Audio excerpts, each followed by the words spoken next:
bakunzi ba Talk Sport bashobojeho muri hirya no hino ku isi, katubifuje kugubwa neza kandi Imana ikomeze barinde. Nkuko bisanzwe twibera mu mikino, tuzana amakuru y'imikino, tugiye kuba update y'uko ibihugu bya Afurika byatwaye igikombe kuva mu 1957 kugera mu 2019. Mwaka wa 1957 ikipe ya Djibouti yegukanye iki gikombe. 1959 Djibouti irakisubiza.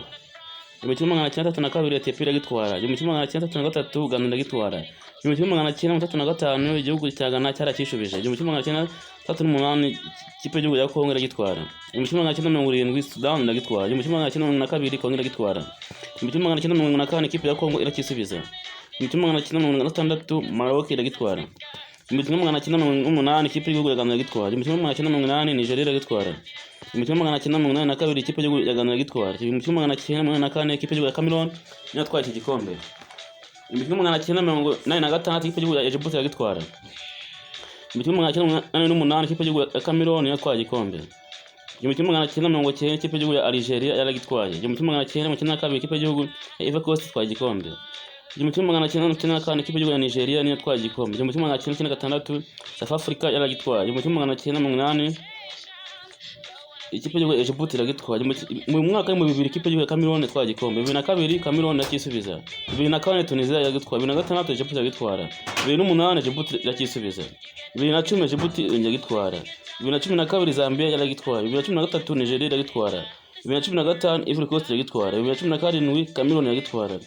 2019 Algeria niyo yatwaye igikombe. Murabyibuka neza n'ejo bundi. Dukomeza amakuru yacu muri transfer, tubabwire ko mu gisore Marcus Alams uyu mukinnyi w'umwongereza w'imyaka 21 akinira ikipe ya Norwich ukina kuri kabiri ku ruhande rw'iburyo, ndetse na Denzel Mufurizo.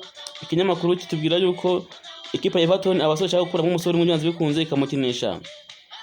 Umutoza wa Everton atangaza ko abasore yifuza nk'umusore mwiza kubafasha hara inyuma ku ruhande rw'iburyo. Maxime uyu ni umukinnyi w'imyaka 24. Uyu musore akaba ari umuwinga w'umufaransa, akaba ari umuhanga cyane. Ikipe ya Norwich itangaza yuko uyu musore itifuza kuba yamugurisha habe namba, ntabwo ashaka kuba yamugurisha. Nubwo umutoza wa Everton atangaza yuko ashaka uyu musore byanze bikunze, ariko Norwich itavuga ko itashobora kuba yamugurisha. Tukiri mu kipe ya Everton, Clement Lenglet umusore ukina ikipe ya Barcelona, ikipe ya Everton itangaza ko yifuza uyu musore bitewe n'umwana ufitanye na Barcelona, ashobora kuba yamuhamagara umusore akaza gukina ikipe ya Everton hano mu gihugu cy'Abongereza. Dukomeza ku musore Nelson Premier. Uyu ni umusore ukina ikipe y'igihugu y'Abataliyani 26, akaba akina ikipe ya Chelsea. Ikipe ya Napoli yifuza ko uyu musore yamukina byanze bikunze kuko nta wundi hanze amaso usibye uyu musore Nelson.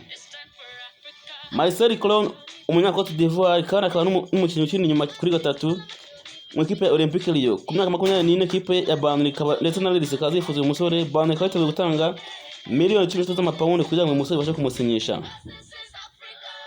Tukomeza ku musore Haaland rutayizamu w'umunyanorvege w'imyaka 20 wataka ikipe ya Dortmund. Ikipe ya Chelsea ivuga ko uyu musore amaze kumusinyisha kandi ko byamaze kurangira, amaze kumukinnyi w'ikipe ya Chelsea, ndetse byashimisha umutoza Tuchel kuko yifuzaga uyu musore kuba yamukinisha kuko yamukunze ngo akimubona. Harry Kane rutayizamu w'Abongereza ndetse akaba na rutayizamu ikipe ya Tottenham. Ikipe ya Man United kubitangaza ko itakifuza uyu musore kuko nabo batanga miliyoni 100 ngo yenza n'abakinnyi babiri kuko ngo ibona yabari igendo cyane. Bakunzi ba Talk Sport, na tuce amakuru yacu twongeye dusubire ko amakuru nakagaruka ko twibera mu mikino. Ciao ciao.